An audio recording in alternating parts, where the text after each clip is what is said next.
Hey everybody, Jim Powers with MaryvilleSaints.com and Saints Vision, and a great weekend for our men's soccer team, opening up the home schedule with a pair of victories. And joining me is their head coach, David Korn. And great way to open up the season. Two quality wins against two very, very good opponents over the weekend. Talk a little bit about what you and your coaching staff took away from the great victories this weekend. Yeah, I mean, we were pleased with the reaction of the group. I think we learned a lot about the character of the group. I think they adapted to two completely different games. Against Upper Iowa, they had a really low line of pressure, and we had a lot of the ball. And against Christian Brothers, I thought they stepped up quite a bit higher and tried to make it more difficult for us to play out. So it was good to see our guys have to solve, different kind of challenges throughout each course of the match. And early in the season, you want to be tested. You want to get a sense of both the group and some of the individual qualities of players. And I think we saw a lot of depth, and I think we have a lot of different ways to be able to impact the game and control parts of the match, and was really pleased with how they responded in the second game. The one thing I noticed out of this weekend was two totally different styles we went against. And you mentioned a minute ago, I look at Upper Iowa more of a finesse team. They want to try and spread things out and look to center, while CBU, they're just coming right at you. It's physical. They're going to bump you. They're going to challenge every 50-50 ball that they can.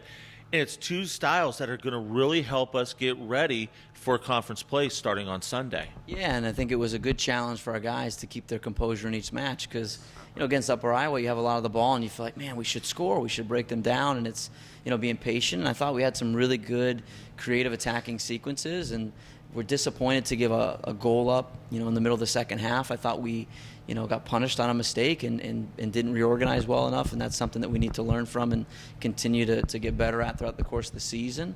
But I thought the guys were composed and wound up taking chances really well. And in the second game, we didn't start as well as we should have.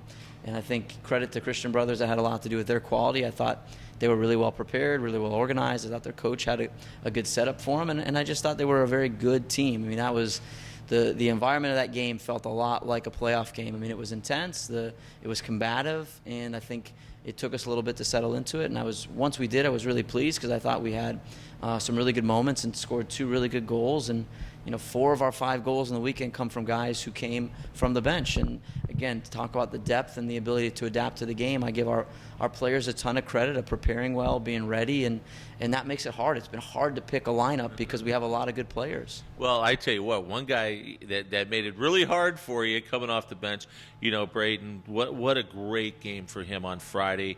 First career goal, gets 2 and an assist.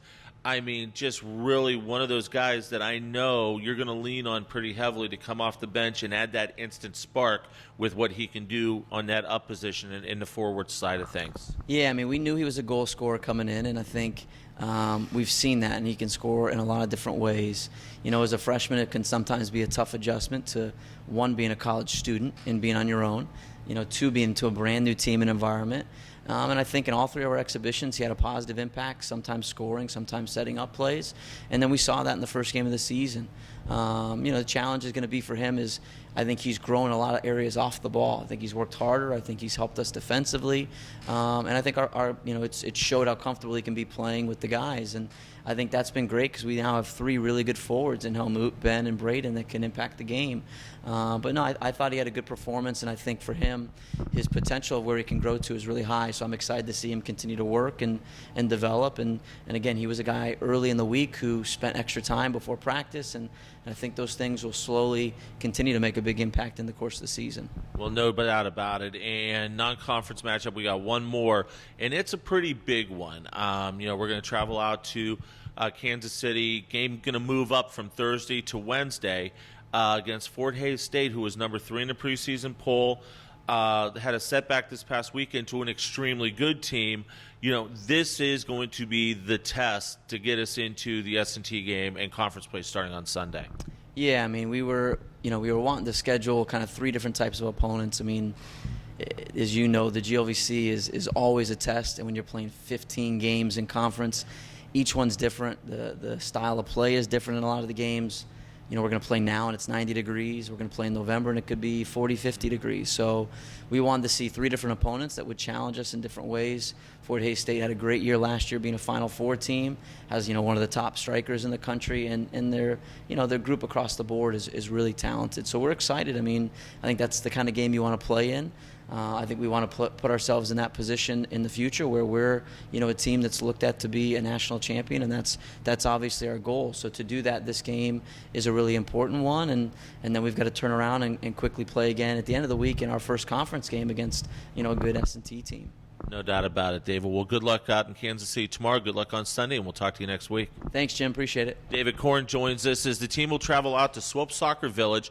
That game is a 3 o'clock start on Wednesday. Now, there'll be no video streaming for that game, but we will have live stats available on our website. Just click on the live stats link, and we'll get that taken care of for you. And then Sunday, 2:30, the men open up the conference season against Missouri S&T at 2:30. That game will be on Saints Vision. You'll be able to follow all the action there, as well as our Twitter feed at Maryville Saints. For Coach, I'm Jim Powers. Thanks so much for tuning in to MaryvilleSaints.com and Saints Vision.